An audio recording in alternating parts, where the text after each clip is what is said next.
من الشيطان اللعين الرجيم. بسم الله الرحمن الرحيم. الحمد لله رب العالمين. الصلاة والسلام على أشرف الأنبياء والمرسلين سيدنا ونبينا ومولانا أبي القاسم محمد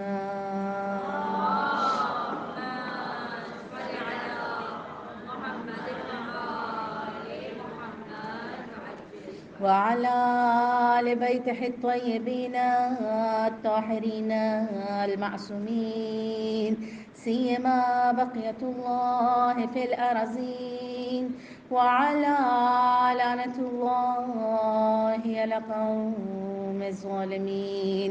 أفوض أمري إلى الله إن الله بصير بالعباد. صلوات.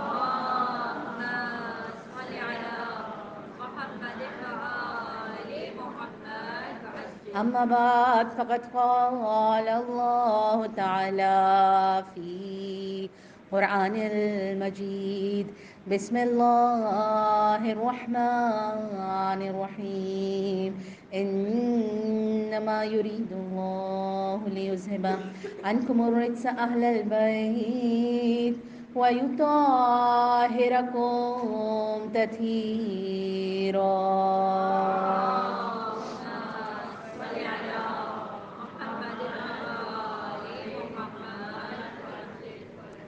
تمام تعریفیں خدائے پاک و برتر کے لیے ہیں، جو رحمان ہے، جو رحیم ہے، اپنی بے بہا نعمتیں عطا کرنے والا ہے۔ میری بیوی اپنے خطبہ فدق میں اس کی حمد و ثنا کرتے ہوئے ارشاد فرماتی ہیں، 2-3 جملے بیوی کے خطبہ فدق سے حمد و ثنا کے میں نے لیے۔ حمد ہے اس اللہ کے لیے، تمام تعریفیں ہیں اس اللہ کے لیے اس کے انعامات پر، اور شکر ہے اس کا اس کے الہام پر۔ آپ دیکھیے اتنے انعامات دیے ہیں کہ اگر انسان پوری زندگی بھی اس کی حمد ادا کرتا رہے تو اس کے احسان نہیں اتریں گے، اور اس کا شکر ہے الہام پر۔ آپ دیکھیے الہام کیا ہے، آپ دیکھیے وحی کا ایک چھوٹا سلسلہ تا قیامت تک اللہ نے انسان کے لیے رکھا ہوا ہے۔ اچھا وہ کیا ذریعہ ہے؟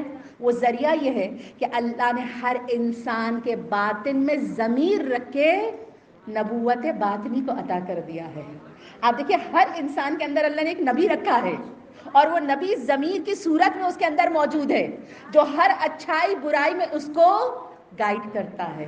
بی بی فرماتی ہے شکر ہے اللہ کا اس کے الہام پر، اور وہ قابل حمد و ثنا ہے کہ اس نے بے طلب نعمتیں عنایت کی ہیں اور کامل نعمتیں عنایت کی ہیں۔ آپ دیکھیں یہ 2 چیزیں ہیں۔ بی بی کیا کہتی ہیں؟ بی بی فرما رہی ہیں حمد ہے اللہ کی اس کی بے طلب نعمتوں پر، یعنی اس نے جو مجھے نعمتیں دی ہیں نا، میں نے مانگی نہیں تھی۔ کتنی نعمتیں ایسی ہیں جو ہم نے مانگی نہیں ہیں، لیکن مانگنے کے بغیر اللہ نے ہمارے اندر رکھ دی ہے وہ نعمتیں۔ یہ ایک نعمت ہے۔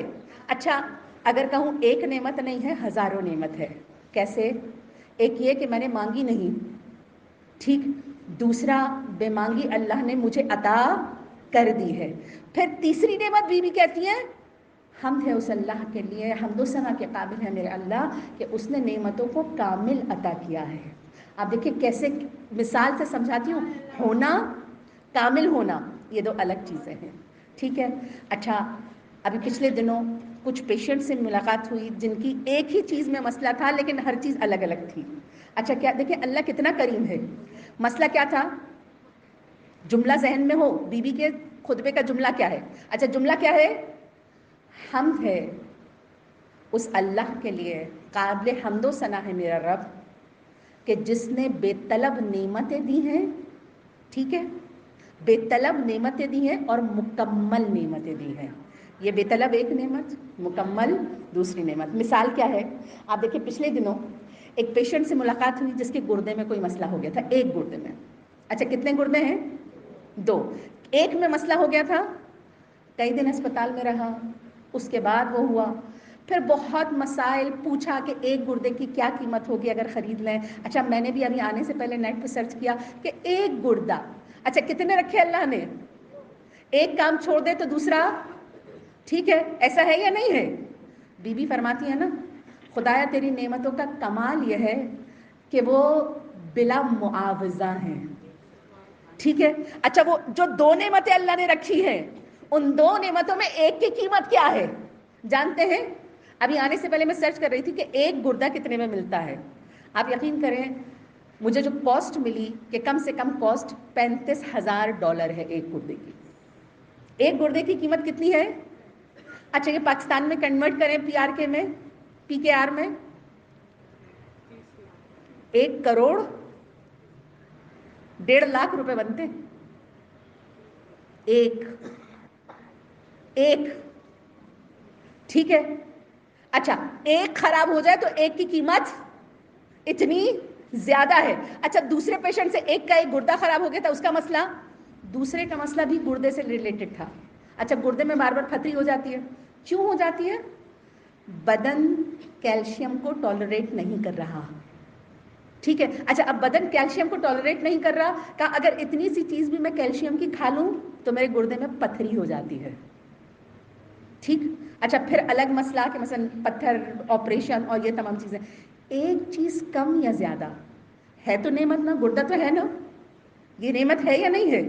ٹھیک ہے. پھر وہ نعمت کامل ہونا ہے یا نہیں ہے کہ اگر یہ دونوں گردے ٹھیک سے کام کر رہے ہیں تو اللہ نے کتنی بڑی نعمت دی ہے ہمارے اندر، کروڑوں کی.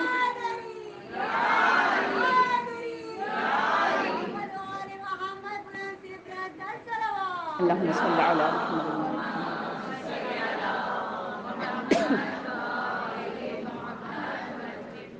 پھر فرماتی ہیں بی بی کہ پاک ہے وہ اللہ جس کی مسلسل نعمتیں، ان کی مسلسل نعمتوں کی 3 خاصیتیں ہیں جو ہم پر لگاتار پہ در پہ نعمتیں آ رہی ہیں نا. بی بی کہتی ہیں ان نعمتوں کی 3 خاصیتیں. ایک وہ نعمت کاؤنٹ لیس ہیں، ہم گن نہیں رکھ، مطلب جو جتنا بھی چاہے نا، جو بے شمار نعمتیں مسلسل انسان پر اللہ کی آ رہی ہیں ان کو وہ گن نہیں سکتا ہے. دوسری اس کے احسانات مسلسل کی خاصیت یہ ہے وہ ادراک و فہم سے بالاتر ہیں. یعنی گنوں کیسے پروردگار، گننے کے لیے جاننا ضروری ہے. تیری بہت ساری ایسی نعمتیں جس کو میں جانتا. اچھا پتہ کب چلتا ہے؟ جب اس نعمت میں کچھ مسئلہ ہوتا ہے، پھر پتہ چلتا ہے یہ نعمت کتنی بڑی تھی. ایسا ہے یا نہیں ہے؟ بی بی کہتی ہیں جو اللہ احسانات مسلسل کر رہا ہے، ایک آپ اسے گن نہیں سکتے اتنے بے شمارات ہیں، دوسرے اس کا ادراک اور فہم حاصل نہیں کر سکتے اتنے زیادہ ہیں، اور تیسرا بی بی فرماتی ہیں ان کی قیمت پروردگار عالم تم سے وصول نہیں کرتا ہے. لاکھوں درود و سلام ہیں اس حبیبہ رسول پر.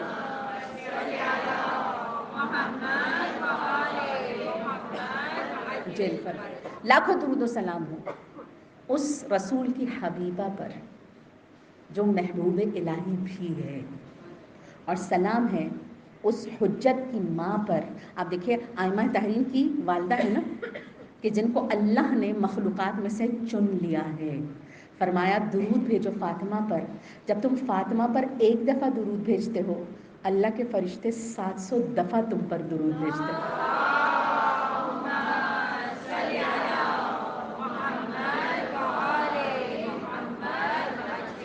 آج اور 14 کی مجلس دونوں ایک ہی تسلسل کے ساتھ میں نے رکھی، اور دونوں کا عنوان جو ہے نا ایک حدیث ہے، اور اسی حدیث کے کچھ نکات آپ کے سامنے رکھ رہی ہوں. اچھا حدیث کیا ہے؟ بی بی ابھی چھوٹی ہیں، رسول خدا گود میں لے کے اپنے حجرے سے باہر نکلتے ہیں، لوگ کھڑے ہیں، رسول خدا کی گود میں ہیں. رسول خدا فرماتے ہیں لوگوں جو جانتا ہے سو جانتا ہے، جو نہیں جانتا وہ پہچان لے یہ فاطمہ ہے. جو جانتا ہے سو جانتا ہے، جو نہیں جانتا وہ جان لے یہ فاطمہ ہے. اس کی خوشی میری خوشی ہے، اس کی تکلیف میری تکلیف ہے، اس کی رضا میری رضا ہے، اس کی ناراضگی میری ناراضگی ہے، اور میری ناراضگی رب کی ناراضگی ہے. ٹھیک. اس کے بعد رسول اللہ القابات سے نوازنا شروع کرتے ہیں بیوی کو. اچھا القابات، یہی القابات میرا موضوع ہے. فرمایا فاطمہ ہے، بضعۃ منی، فاطمہ ہے، حزبۃ لحمی، فاطمہ ہے، لذ کبدہی، فاطمہ ہے. ٹھیک. اچھا بضعۃ منی، فاطمہ میرے جگر کا ٹکڑا ہے. فاطمہ حزب لحمی، فاطمہ میرے گوشت کا ٹکڑا ہے. فاطمہ لذ کبدہی، فاطمہ میرے جگر کی ذائقے کا نام ہے. اچھا جگر کی لذت کہتے ہیں نا، فاطمہ میرے جگر کے ذائقے کا نام ہے. فاطمہ ثمرۃ فؤادی، فاطمہ میرے دل کے میوے کا نام ہے. فرمایا فاطمہ دل کا میوہ بھی ہے، دل کا ذائقہ بھی ہے. ٹھیک. پھر ایک جملہ فرمایا، جو جملہ مجھے آگے لے کے چلنا ہے. فرمایا فاطمہ روحی من جانبی، فاطمہ میری وہ روح ہے جو میرے دونوں پہلوؤں کے درمیان میں ہے. فاطمہ میری وہ روح ہے جو میرے دو پہلوؤں کے درمیان میں ہے. اب آیت اللہ عادل علوی اس چیز کو کہتے ہیں، یہ جو رسول اللہ نے بیان فرمایا فاطمہ میرے دو پہلوؤں کے درمیان والی روح ہے. یہ دو پہلوؤں سے کس چیز کی طرف اشارہ ہے؟ دیکھیں رسول کچھ فرمانا چاہ رہے ہیں نا، فاطمہ میرے دو پہلوؤں کے درمیان والی روح ہے. یہ دو پہلو کیا ہیں؟ فرمایا دو پہلوؤں سے مراد، اچھا نکات کر کے بیان ہو رہے ہیں، جتنے میں بیان کر سکی اتنا میں، لیکن آج کا موضوع میرا فرمایا فاطمہ. اچھا حدیث مکمل کر دیجئے تاکہ میں آگے بڑھ جاؤں. فاطمہ میرے دو پہلوؤں کے، فاطمہ میرے دو پہلوؤں کے درمیان والی روح ہے. اب یہ دو پہلو کیا ہے؟ فرمایا دو پہلوؤں سے مراد نبوت اور امامت ہے. فاطمہ یعنی ایک قول فاطمہ نبوت اور امامت کے درمیان والا پہلو ہے. تبھی ارشاد فرمایا فاطمہ میں میزان ہوں. اچھا ترازو دیکھا، ترازو دیکھا، فاطمہ میں میزان ہوں. اچھا میزان کا اوپر والا حصہ میں ہوں. میزان کے دو پلڑے علی ابن ابی طالب ہیں، اور ان پلڑوں میں ڈلی ہوئی ڈوری، آپ دیکھیے اس ڈنڈی، اوپر والی ڈنڈی سے کیا چیز پلڑوں کو ملاتی ہے؟ ڈوری نا. فرمایا وہ جو پلڑوں میں ڈوری ہے وہ حسن اور حسین کی ذات ہے. اور فاطمہ اس میزان کے درمیان والا حصہ تمہاری ذات ہے. آپ دیکھیے اگر میزان میں درمیان کا حصہ نہ ہو، میزان نہیں ہے. اس درمیان والے حصے کی خاصیت ہے یہ ہر پہلو سے جڑا ہوا ہوتا ہے. ایسا ہے یا نہیں؟ فرمایا فاطمہ تمہارا ایک پہلو نبوت ہے اور دوسرا پہلو امامت ہے. اور دوسرا اس کی خاصیت یہ ہے، ایک تو ہر پہلو سے جڑا ہوا ہے، دوسرا یہ بنیادی ستون ہے. اگر یہ درمیان کا پہلو نہ ہو تو میزان اور پلڑے نہیں ہوں گے. تبھی فرمایا فاطمہ تم وہ اچھا اب یہ میرا جملہ نہیں ہے، آیت اللہ عادل کا جملہ ہے. فرمایا فاطمہ تم وہ سرحد ہو جس کا ایک کونا نبوت ہے اور دوسرا کونا امامت ہے. تبھی نبوت اور امامت کے درمیان کی برزخ کا نام فاطمہ الزہرا سلام اللہ علیہا ہے. ایک سرا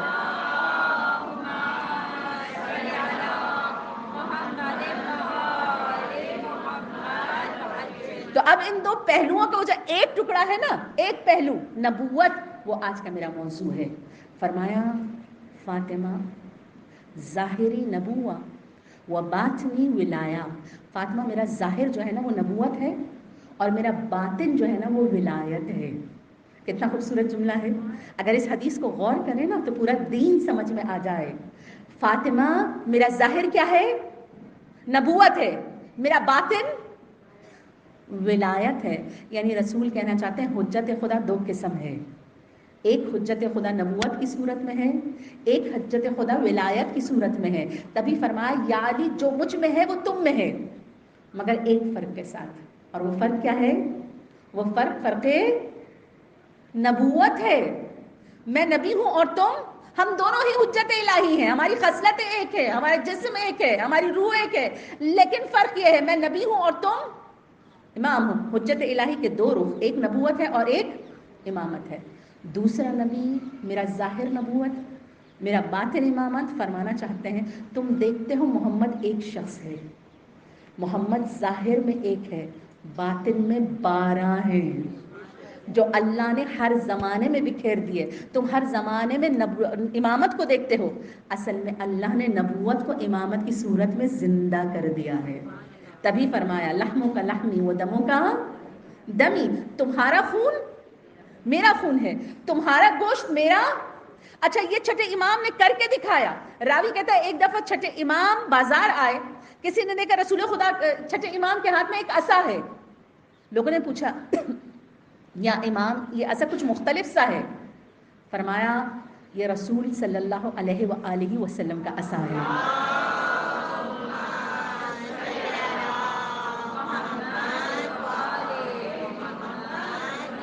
فرمایا یہ رسول اللہ کا عصا. اچھا اگر مجھے اور آپ کو پتہ چلے رسول اللہ کی چھڑی ہے.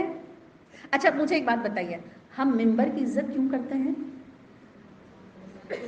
کیونکہ ممبر سب سے پہلے رسول کائنات کے لیے بنا تھا. ایسا ہے یا نہیں؟ اچھا اس ممبر کی بھی ایک بڑی خوبصورت اسٹوری ہے.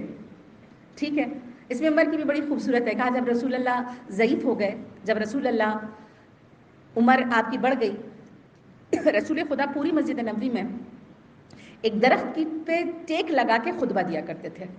اچھا اس ستون کا حنانہ نام تھا. رسول اللہ ٹیک لگایا کرتے تھے.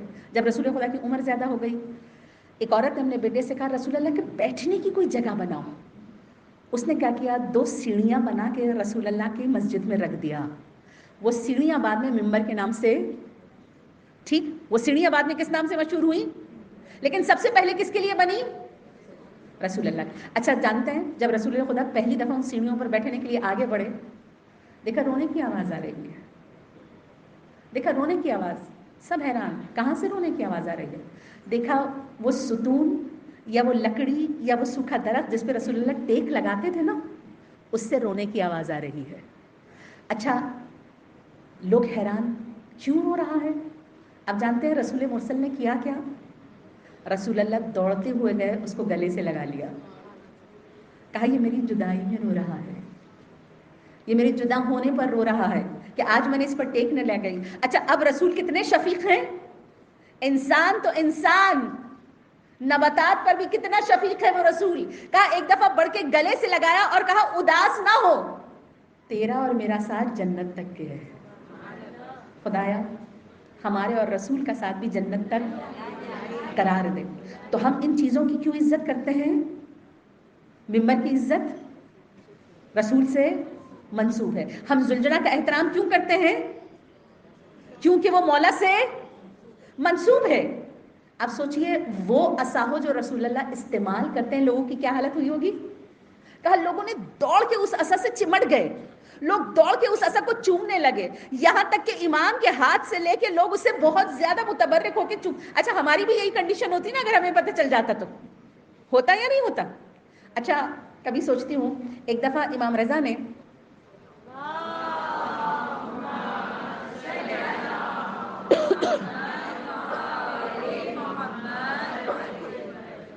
دیوبل کو، ایک شاعر کو شعر کہنے پر اپنا کرتا عنایت کر دیا تھا. اچھا جب کرتا عنایت کر دیا نا، دیوبل قم کے علاقے میں آئے، قم والوں کو پتہ چلا امام کی کرتی ان کے پاس ہے. کہا کچھ نہیں چاہیے، کرتی کا ایک دیدار کرا دو.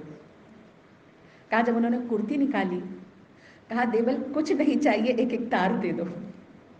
کہا اتنے لوگوں نے تار نکالی ہے، اتنے لوگوں نے تار نکالی ہے کہ دیوبل کے پاس اتنا سے ٹکڑا رہ گیا.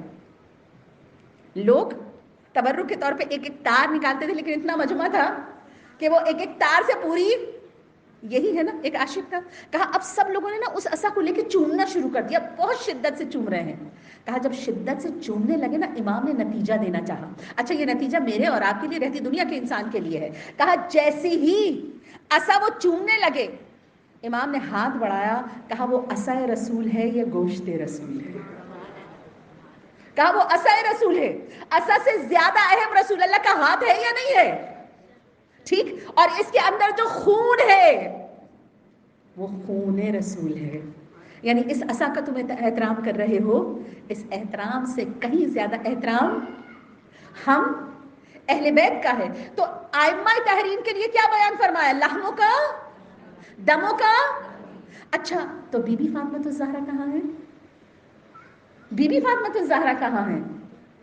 بی بی کے لیے فرمایا بضعۃ منی، فاطمہ میرے جگر کا ٹکڑا ہے. آپ دیکھیں جب ہم کہتے ہیں نا لحموں کا لحمی، تمہارا گوشت اور میرا گوشت، دیکھیں 2 پیس ہو گئے یا نہیں ہو گئے؟ جب ہم کہتے ہیں تمہارا گوشت اور میرا گوشت، تو کم سے کم ڈفرنس یہ ہے کہ تمہارا پیس اور میرا پیس، تمہارا خون اور میرا خون ہے 2 پیس، لیکن اس کے باوجود ایک ہے. ٹھیک، وجود ایک ہے. لیکن فاطمہ کے لیے فرمایا فاطمہ تمہارا اور میرا نہیں، تم میرے وجود کا پیس ہو، تم میرے ہی وجود کا پیس ہو. تبھی آیت اللہ عادل فرماتے ہیں کہ اللہ نے بی بی فاطمہ کے لیے یہ بھی نہیں رکھا تمہارا اور میرا، بلکہ میرے ہی گوشت کا ایک ٹکڑے کا نام فاطمہ الزہرا سلام اللہ علیہا ہے. وہ فرماتے ہیں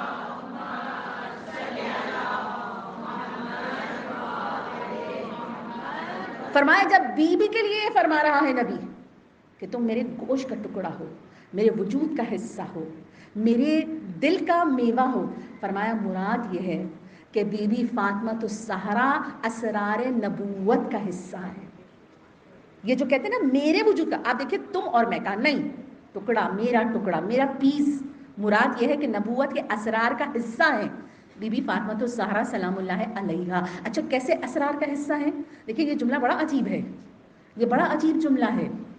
اچھا آیت اللہ عادل فرماتے ہیں یہ جو رسول بی بی کے آنے سے کھڑے ہو جاتے ہیں نا، یہ بیٹی کا احترام نہیں ہے، یہ بیٹی کا احترام نہیں ہے. اچھا اگر بیٹی آئے ہم کتنی دفعہ کھڑے ہوتے ہیں؟ آپ سے پوچھ رہی ہوں. اگر کوئی بہت شدت محبت، ٹھیک ہے، بیٹی آئے انسان ایک دفعہ احترام میں یہی ہے نا کھڑا ہو جاتا ہے. کتاب بہار الانوار فرمایا رسول اللہ کمرے میں تھے، بی بی فاطمہ 7 دفعہ کمرے میں داخل ہوئی، رسول اللہ 7 دفعہ کھڑے ہو گئے. ایک دفعہ نہیں، 2 دفعہ نہیں، 3 دفعہ نہیں، کتنی دفعہ؟ 7 دفعہ رسول خدا کھڑے ہو گئے. تو یہ احترام بیٹی کا نہیں ہے. بیٹی کیا عظیم ترین ہونا ایک دفعہ کہا نہیں، یہ ایک ہادی کا احترام کر رہا ہے. ہادی کا احترام کیوں کر رہا ہے؟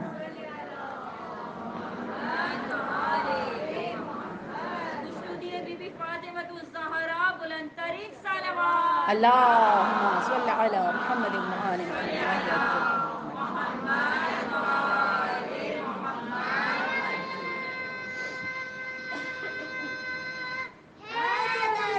یا علی یا علی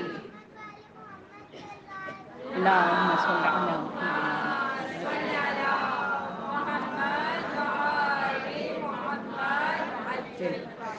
ایک ہادی کا احترام کر رہا ہے. اچھا 3 وجوہات. ایک ہادی کا احترام کر رہا ہے، کیا مطلب؟ اس کا مطلب کیا ہے؟ اچھا اس کے مطلب میں آپ یقین کریں اب جو میں جملہ بولنے والی ہوں نا، اس جملے کو میں 10 دفعہ یاد کر کے آئی ہوں. کیوں یاد کر کے آئی ہوں؟ یہ جملہ اتنا خطرناک ہے کہ میں نے چاہا اس کی کا اور کی بھی میری طرف سے نہیں ہونی چاہیے، تاکہ اگر کوئی مجھ سے ریفرنس مانگے تو میں ایز اٹ از اس کو بھیجوں کہ دیکھو یہ جملہ اسی طرح ایک آیت اللہ نے لکھا ہے. ٹھیک ہے، جملہ کیا ہے؟ جملہ یاد رکھیے گا، ایک ہادی کا احترام کر رہا ہے. کیسے؟ فرمایا دور رسول میں نبوت کے ایک رخ کا نام ہے فاطمہ. بہت بڑا جملہ ہے، بہت بڑا جملہ ہے. دور رسول میں نبوت کے ایک رخ کا نام ہے فاطمہ. ہدایت کے ایک باب کا نام ہے فاطمہ. قرآن فرماتا ہے لکم فی رسول اللہ اسوۃ حسنہ، رسول کی ذات میں تمہارے لیے اسوائے. رسول بیٹھے ہیں تمہارے لیے اسوا، رسول لیٹے ہیں تمہارے لیے اسوا، رسول چلیں تمہارے لیے اسوا، رسول کھائیں تمہارے لیے اسوا، رسول پیئیں تمہارے لیے اسوا ہے. اچھا کیا امت میں فقط مرد ہیں؟ اب آپ سے سوال کر رہی ہوں، امت میں فقط مرد ہیں؟ نہیں نا، امت میں عورتیں بھی ہیں. اب احکام میں مرد اور عورتوں کے فرق ہے یا نہیں ہے؟ دیکھیے سوال خود ڈال رہی ہوں اور پھر جواب بھی دوں گی، ٹھیک ہے؟ قرآن کہتا ہے رسول کے اسوے میں تمہارے لیے عملی، ہر چیز تمہارے لیے عملی نمونہ ہے، جبکہ امت میں فقط مرد نہیں ہیں، عورتیں بھی ہیں، اور احکام میں دونوں میں بڑا فرق ہے، بعض چیزیں ایک کے لیے حلال اور دوسرے کے لیے حرام ہیں، ٹھیک ہے؟ مثلاً مرد حجاب نہیں کرتا، ٹھیک ہے، لیکن عورت کے لیے بے حجاب باہر جانا حرام ہے یا حکم میں فرق ہو گیا؟ اچھا ایک دو مثالیں اور دوں؟ اچھا ہزاروں مثالیں ہیں اس کی، ہزاروں مثالیں ہیں۔ دوسری مثال، عورت کے لیے زیور پہننا، سونا پہننا مستحب ہے، مستحب ہے کہ عورت کوئی لائٹ سا زیور پہنے، خدا پسند کرتا ہے اس سے، اور مرد کے لیے سونا پہننا، دیکھیے فرق آ گیا یا نہیں آ گیا؟ ٹھیک ہے، اب وضو میں ہی لے لیجئے، عورت کے لیے پانی ادھر سے ڈالنا مستحب اور مرد کے لیے کوہنی سے ڈالنا ایک چھوٹا سا مستحب ہے، لیکن فرق ہے یا نہیں؟ اب خدا کہتا ہے رسول تمہارے لیے اسوہ ہیں، مرد تو 100% اتباع کر سکتے ہیں یا نہیں کر سکتے؟ مرد 100%۔ اب عورتیں کیا کریں؟ مثلاً مرد احرام باندھتے ہیں ایک خاص لباس کی صورت میں، کیا عورتیں باندھ سکتی ہیں؟ عورتوں کی نیت کیا ہے؟ ان کا احرام ہے، وہ احرام میں فقط نیت کر لینا کافی ہے یا نہیں ہے؟ اب آ گیا فرق یا نہیں فرق آ گیا؟ اب مرد 100% فالو کر سکتے ہیں، لیکن اب عورتیں کیا کریں؟ فرمایا فاطمہ میرے جگر کا، میرے وجود کا حصہ ہے، اگر میں مردوں کے لیے 100% نمونہ ہوں تو میرے جسم کا حصہ فاطمہ عورتوں کے لیے 100% حصہ ہے۔ تو نبوت کا رخ ہو گیا یا نہیں ہو گیا؟ نبوت کی نمائندگی ہو گئی۔ اور مجھے آغا ذیشان حیدر جوادی کا ایک جملہ کہنے کی اجازت دیجیے، کتاب محافل و مجالس، وہ فرمایا کرتے تھے اگر اللہ نے مردوں میں 13 اسوے بھیجے ہیں نا تو عورتوں میں ایک ایسا کامل نمونہ بھیجا ہے جو قیامت تک کے لیے کافی ہے۔ صلوات پڑھ دیجیے محمد والا۔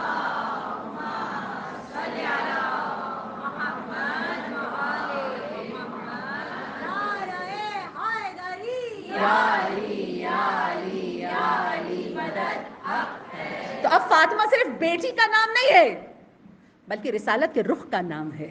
اب فاطمہ فقط رسول کی بیٹی کی نسبت نہیں ہے، فاطمہ ایک ہادی، قیامت تک کے لیے ایک ہادی کا نام ہے۔ تبھی اب جب فاطمہ آ رہی ہے نا تو نہ سمجھیے کہ رسول کھڑا ہو رہا ہے، ایک ہادی دوسرے ہادی کے احترام میں کھڑا ہو رہا ہے۔ اچھا دوسری وجہ بی بی فاطمہ کے لیے رسول کیوں کھڑے ہو رہے ہیں؟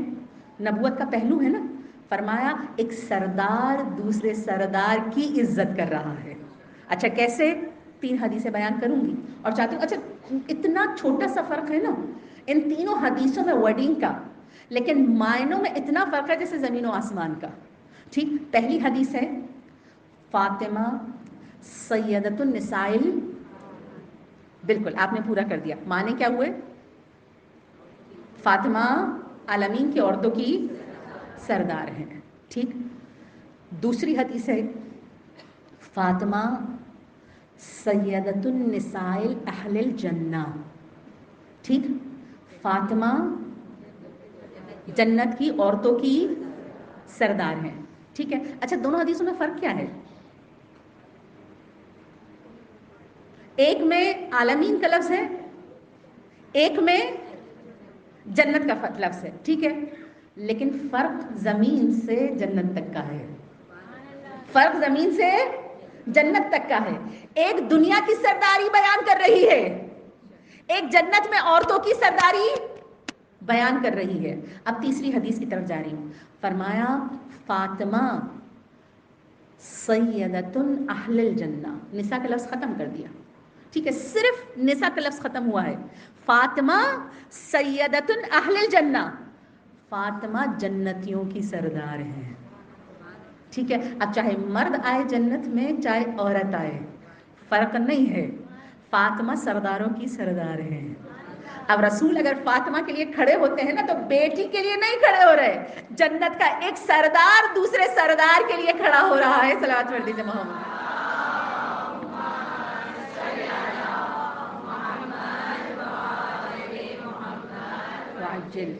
تو احترام ایک ہادی کا دوسرے ہادی کے لیے، احترام ایک سردار کا دوسرے اچھا پیچھے والے جواب دیں تو آگے بڑھو.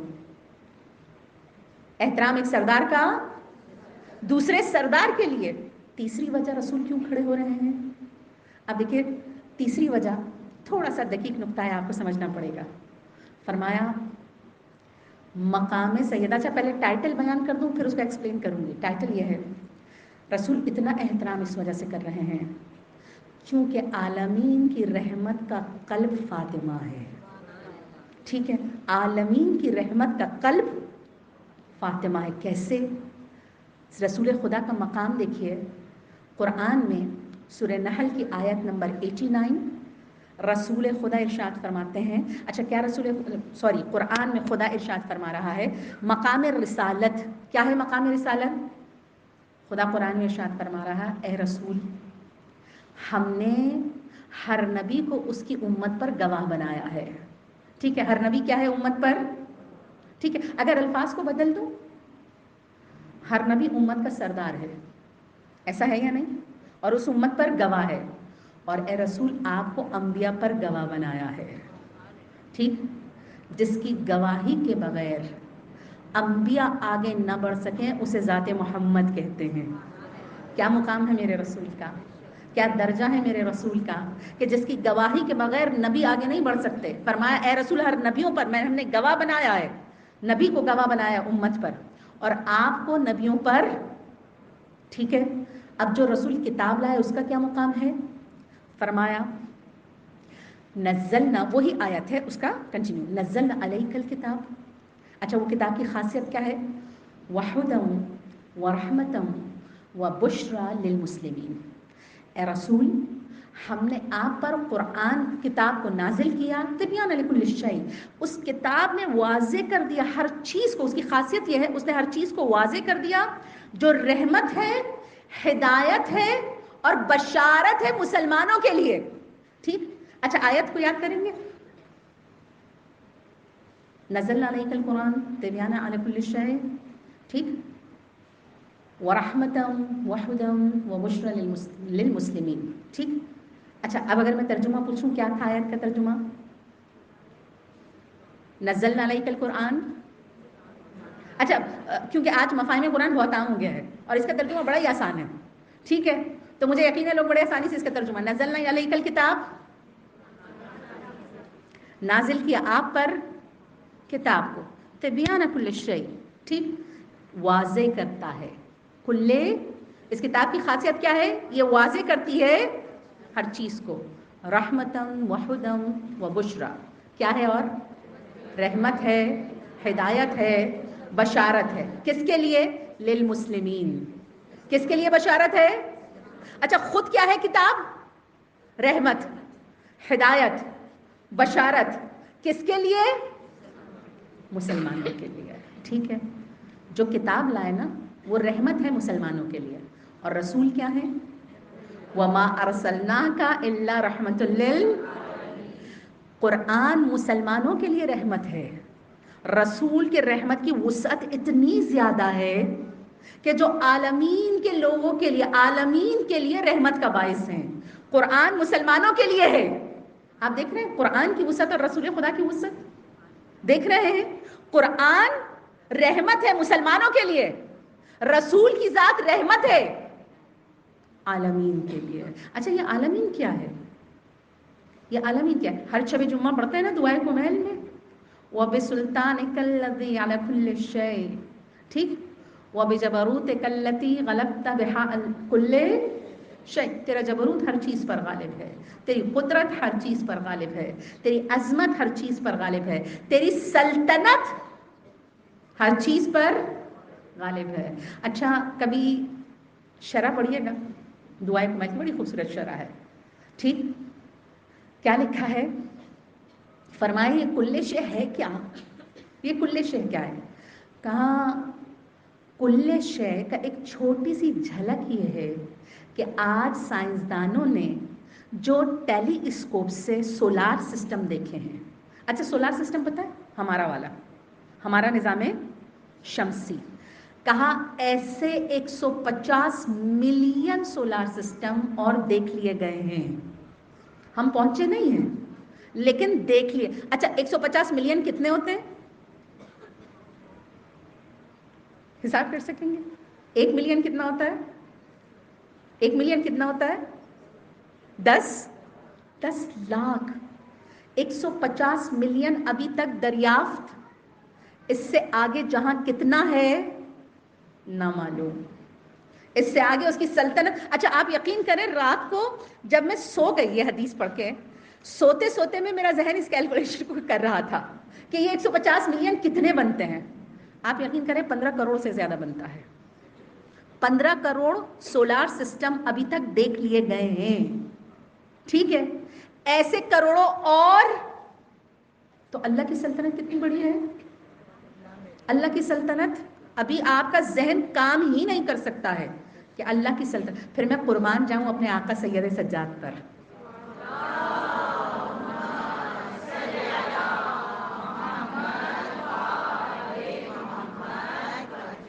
میرے مولا سید سجاد فرماتا ہے یہ جتنی چیزیں ہیں، یہ 7 آسمان، یہ جو میں نے بیان کیا نا 150 ملین، یہ تمام، یہ 7 آسمان، یہ لو، کرسی، قلم، یہ سب ایک چراغ کے اندر ہے.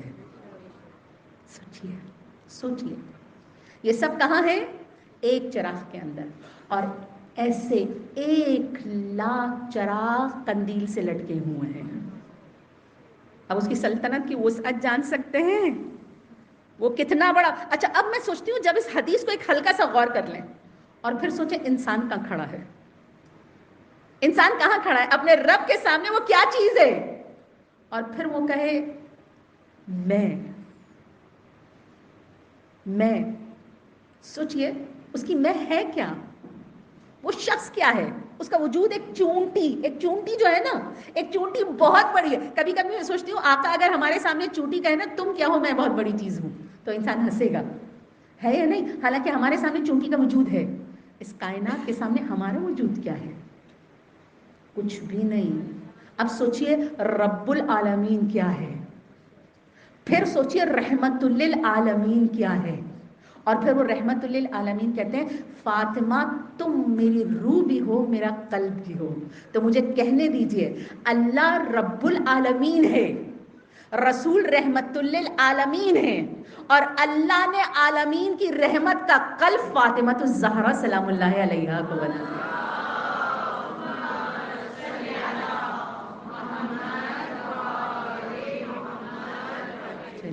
تو عالمین کی رحمت، عالمین کی رحمت کا قلب، عالمین کی رحمت کا پھل.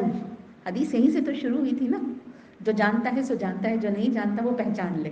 یہ فاطمہ ہے، یہ فاطمہ ہے. ٹھیک، یہ میرے دل کا ذائقہ ہے، یہ میرے دل کا پھل ہے، یہ میرا دل ہے، یہ روح رسالت ہے. تو اب عالمین کی وہ حدیث یاد کیجئے اور سوچئے جہاں جہاں خدا کی خدائی، وہاں رسول کی رسالت و نبوت، وہاں فاطمہ زہرا کی رحمت قلب. ٹھیک ہے، تبھی عطا کرنے کا طریقہ نا بہت مختلف ہے، دینے کا طریقہ بہت ڈیفرنٹ ہے. آپ دیکھیے ہر امام کا در جو ہے نا خالی ہاتھ نہیں جانے دیتا. ٹھیک ہے، ہر امام کا در خالی ہاتھ نہیں جانے دیتا، لیکن ہر امام جس کے در پہ کھڑا ہے نا وہ در ہے فاطمہ الزہرا کا. ہر امام جس در پہ کھڑا ہے.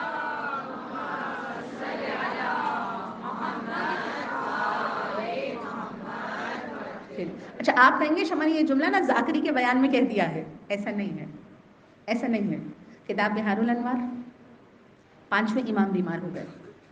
کہا جب 5ویں امام بیمار ہو گئے نا، راوی کہتا ہے امام کا گھر ایسا تھا کہ امام کا حجرہ اندر تھا، پھر صحن تھا، صحن کے بعد باہر کا حجرہ تھا، جیسے ہوتا ہے نا ہم کہتے ہیں اوتاق، بیٹھک یا ڈرائنگ روم. ٹھیک ہے، گھر کے بیرونی حصے پہ تھا، اور پھر وہاں سے باہر کا دروازہ تھا. ٹھیک ہے. اچھا گھر کتنا اندر تھا؟ آج کے گھر تو نہیں ہے کہ 100 گز، 2 گز، 150 گز، 80 گز. ٹھیک ہے، پچھلے لمبے لمبے گھر، گھرانہ اندر، پھر صحن اور پھر اوتاق. ٹھیک، امام گھر کے اندرونی حصے میں موجود ہیں. کہا میں نے کئی دن ہو گئے امام کو نہیں دیکھا، 5ویں امام کو، کئی دن ہو گئے میں نے 5ویں امام کو نہیں دیکھا. کہا کئی دن بعد میں نے پوچھا 5ویں امام اتنے دن سے نظر نہیں آئے؟ فرمایا امام کی طبیعت ٹھیک نہیں ہے، امام بیمار ہیں۔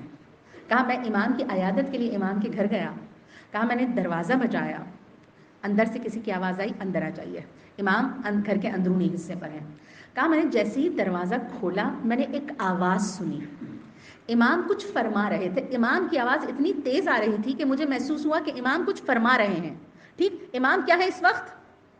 شدید بیمار ہیں، ٹھیک ہے، امام کی آواز آ رہی تھی لیکن الفاظ سمجھ نہیں آ رہے تھے۔ کہا جیسے جیسے میں اندر جانے لگا الفاظ واضح ہونے لگے۔ کہا جیسے جیسے اندر گیا نا آواز آ رہی تھی، یا فاطمۃ الزہراء ابن محمد، یا فاطمۃ الزہراء بنت محمد، یا فاطمۃ الزہراء ابن محمد۔ فرمایا میں اندر گیا، میں نے کہا مولا آپ کی طبیعت خراب ہے اور آپ تسبیح کے طور پہ فاطمہ بنت محمد، فاطمہ بنت محمد۔ کہا دنیا ہم سے شفا لیتی ہے، ہم نام فاطمہ سے شفا لیتے ہیں۔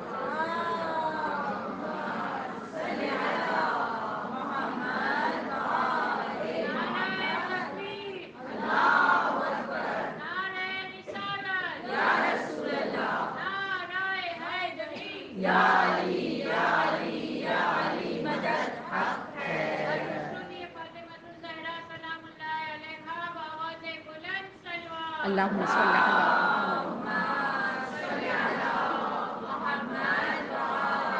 محمد۔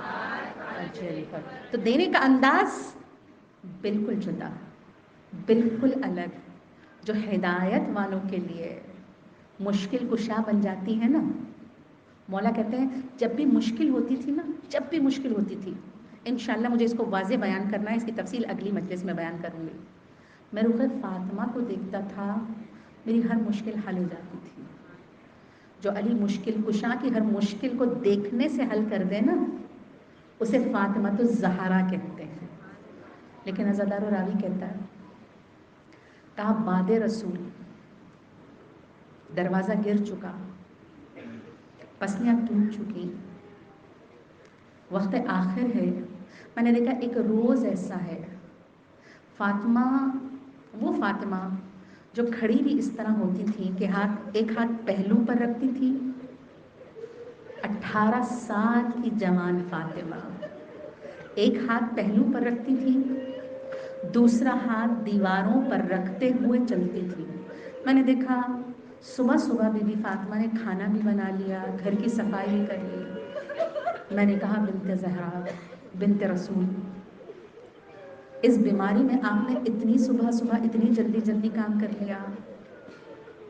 کہا یا ابو الحسن، ابھی کچھ دیر کے لیے میرے آنکھ لگی تھی، میں نے خواب میں دیکھا میرے بابا تشریف لائے ہیں، میری مادر گرامی تشریف لائی ہیں۔ کہا میں دوڑ کے بابا کے سینے سے لگ گئی، فرمایا صبت علیہ مسائل۔ بابا آپ کے بعد جانتے ہیں یہ شعر میری بیوی نے ایک دفعہ نہیں پڑھا۔ بیوی کہتی ہے جب خواب میں بابا کے سینے سے لگی نا، میں نے بابا کے سینے سے لگ کے کہا بابا آپ کے بعد مجھ پر وہ مصائب پڑے جو روشن دنوں میں پڑھتے ہیں نا تو اندھیری راتوں میں بدل جاتے ہیں۔ کبھی سوچئے یہ جملہ بیوی نے کیوں کہا؟ انشاءاللہ آخری مجلس میں بیان کروں گی بیوی نے یہ جملہ کیوں کہا۔ لیکن بیوی بیان کرتی ہے میں نے بابا کے گلے سے لگ کے یہ جملہ کہا بابا نے کہا فاطمہ پریشان نہ ہو، تمہاری مصائب کے دن ختم ہو گئے، فاطمہ آج تم ہمارے پاس تشریف لے آؤ گی، فاطمہ اس دنیا سے تم ہماری دنیا میں آ جاؤ گی۔ اے ابو الحسن مجھے لگتا ہے آج میں دنیا سے رخصت ہو جاؤں گی۔ راوی کہتا ہے وقت نماز قریب آیا، میرے مولا امیر المومنین مسجد کی طرف گئے، جب مسجد کی طرف گئے نا میرے مولا، بی بی نے ایک دوپٹہ اڑا، کہا اسماء اگر میں نماز کے لیے اٹھی تو ٹھیک ہے ورنہ سمجھ لینا فاطمہ اس دنیا سے رخصت ہو گئے۔ راوی کہتا ہے وقت نماز گزرا، حسنین آئے، کہا ہماری ماں کہاں ہے؟ اچھا بہار الانوار سے یہ روایت پڑھ رہی ہوں، ہماری ماں کہاں ہے؟ کہا بچوں آج تم جلدی آ گئے، کیا قبر رسول پر نہیں گئے؟ کہا ہم قبر رسول پر ہی گئے تھے، نانا کی قبر سے آواز آئی اے بچوں ماں سے آخری ملاقات کر لو، جاؤ تمہاری ماں تمہارا انتظار کر رہی ہے۔ اے اسما یہ بتائیے ہماری ماں کہاں ہے؟ میں نے کہا تمہاری ماں حجرے میں انتظار کر رہی ہے۔ راوی کہتا ہے حسنین آگے بڑھے، ایک دفعہ ماں کو آواز دی لیکن جناب فاطمہ تو زہرا نے آواز کا جواب نہیں دیا۔ کہا حسین نے بڑھ کے آئے کہا ماں یہ پہلی دفعہ ہے حسین آواز دے رہا ہے، آپ کی آواز نہیں آ رہی۔ راوی کہتا ہے ایک دفعہ مولا حسین نے رو کے آگے بڑھ کے ماں کے چہرے کو ہاتھ میں لیا، دیکھا ماں دنیا سے رخصت ہو چکی ہے، رو کے کہا ماں حسین غریب ہو گئے، ماں حسین غریب ہو گئے، ماں آپ کے جانے سے حسین بے وطن ہو گئے۔ کہا ایک دفعہ بی بی فاطمہ کے وجود کو جنبش ہوئی، رونے کی آواز وہاں سے بھی شروع ہوئی۔ راوی کہتا ہے اسی لمحے اسما کہتی ہے میں نے دیکھا امیر المومنین گھر میں داخل ہوئے۔ میں نے کہا مولا کیا ہوا؟ کہا حسنین کو دیکھا ہے۔ میں نے کہا آپ اتنی ہیبت میں کیوں پوچھ رہے ہیں؟ کہا میں نماز کے بعد جب قبر رسول پر گیا مجھے آواز نہیں آئی، میں جب قبر رسول پر سلام کرتا ہوں مجھے رسول اللہ کے سلام کا جواب آتا ہے۔ آج جب میں نے سلام کیا مجھے جواب نہیں آیا بلکہ جبرائیل کی آواز آئی یا علی حسنین کو جا کے تسلی دیجئے، حسین بے ہوش ہو چکے ہیں اور حسین کی بے ہوشی سے سیدہ شدید گریہ میں ہے اور سیدہ کی گریہ سے رسول اللہ بے ہوش ہو۔ کہا جب قریب گئے نا دیکھا حسین بے ہوش ہے، حسنین اور بچے شدید گریہ کر رہے ہیں، دیکھا فاطمہ الزہرا دنیا سے جا چکی ہے۔ عزادارو راوی کہتا ہے میرے مولا نے ایک دفعہ غسل و کفن کی تیاری کرنا شروع کی، جناب زینب راویہ ہیں، کہا جب میرے بابا میری ماں کا وجود اور کفن لے کے جب غسل خانے کی طرف گئے نا، کہا جب تک غسل ہوتا رہا نا میں باہر کھڑے ہو کر سنتی رہی۔ کہا میں نے سنا میرے بابا نے چیخ ماری اور رونا شروع۔ کہا کچھ دیر بعد میں نے سنا، میں نے دیکھا کچھ دیر بعد غسل خانے کا دروازہ کھلا ہے، بابا نے کہا آؤ بچوں ماں کا دیدار کر لو۔ کہا میں دیدار کرنے سے پہلے باپ کی طرف مڑی اور کہا بابا یہ تو بتائیے آپ نے چیخ کیوں ماری تھی؟ ایک دفعہ گلے سے لگا کے کہا زینب جیسے ہی میں نے غسل کا پانی ڈالنا شروع کیا نا، ابھی غسل کا پانی کمر تک ہی گیا تھا، میں نے کمر پہ دروں کے تازہ نشان فاطمہ۔ عزادارو جانتے ہیں کون سے درے ہیں؟ کون سے درے ہیں؟ راوی کہتا ہے جب فاطمہ در و دیوار میں پھنس گئی تھی نا، جب فاطمہ جلتے ہوئے دروازے سے جل رہی تھی، اچھا دروازہ جلتا ہوا تھا نا، بی بی کے وجود کی صرف پسلیاں نہیں ٹوٹی ہیں، فاطمہ تو زہرا کو فقط محسن شہید نہیں ہوا بلکہ جلتے ہوئے دروازے سے وجود فاطمہ کو جلایا گیا ہے۔ عزادارو راوی کہتا ہے جب رسول کی بیٹی جلتے ہوئے دروازے اور دیوار کے بیچ میں تھی، ایک آواز آئی فاطمہ کو دروازے کے پیچھے سے نکالو۔ کہا ایک کوڑا کنفس کا آسمان میں لہرایا ہے، ایک خاردار کوڑا ایسے سیدہ کے جسم پر پڑا۔ راوی کہتا ہے اس کوڑے کا اثر یہ تھا